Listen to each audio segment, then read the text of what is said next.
really needed to scream on this album. Maybe more than ever, we have been influenced by some American movements, musical movements, that are also very screamy or with a lot of distortion. I think when you want to change, there are not 200 ways of doing it. You have so many people expecting you to do the same thing, and it's so easy to release the same type of Tyranny for You #2 and get your fans and maybe sell a little less records but still being okay. Challenge, risks, that's what makes life spicy.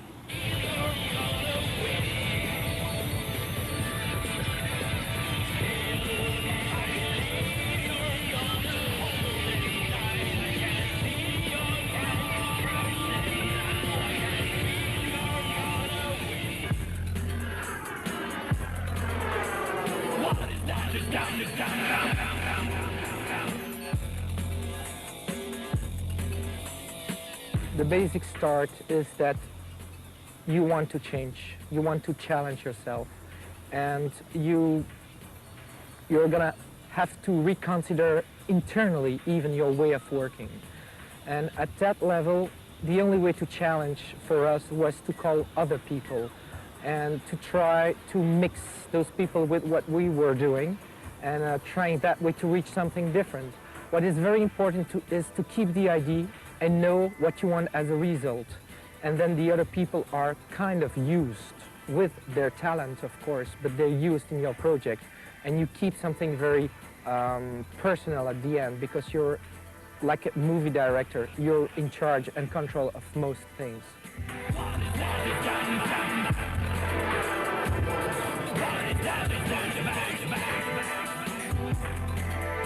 We liked all the people we asked to do these mixes.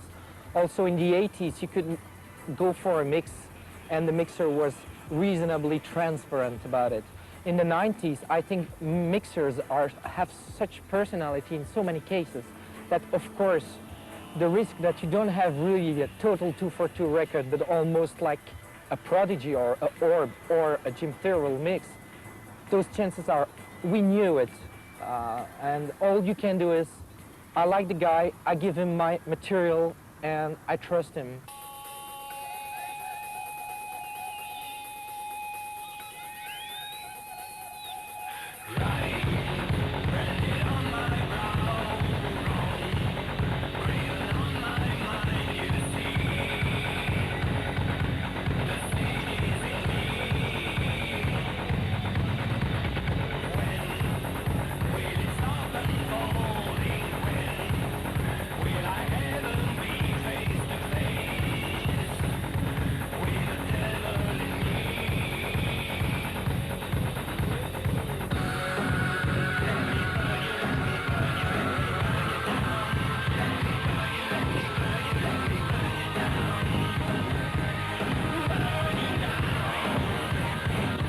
Andy Warhol is a very unique character. He's a quite old guy, very wise.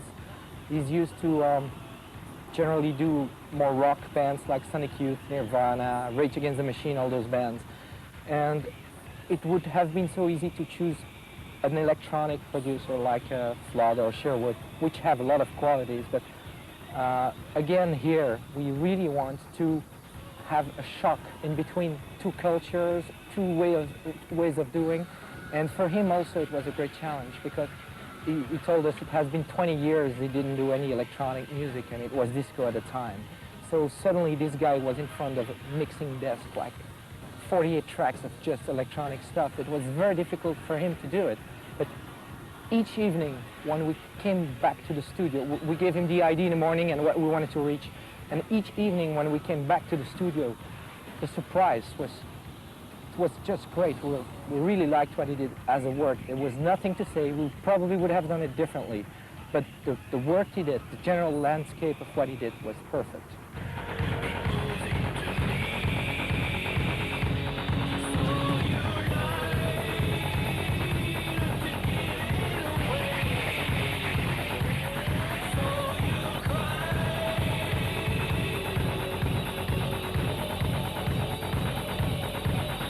Even when you have your first album out, you don't think it is possible that somebody wants to get that album.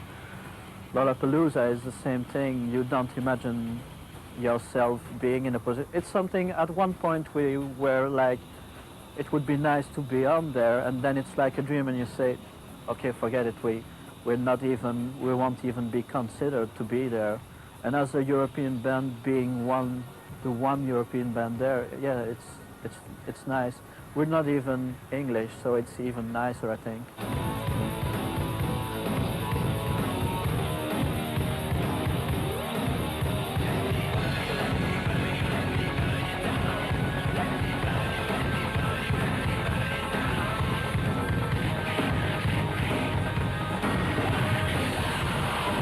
We wanted to do everything over again and start fresh.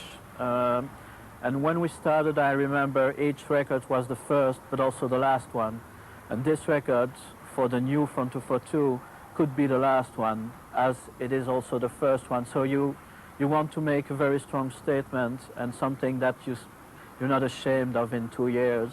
That's basically how I relate to music. I want to say something, I make no concessions about it, and I want it to be understood that if nothing comes afterwards, I have no excuse. This is it.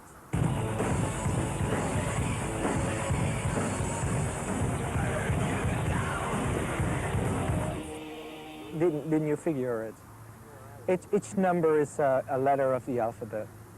So 06 is F, 21 is U, 03 C, and you know about the last one.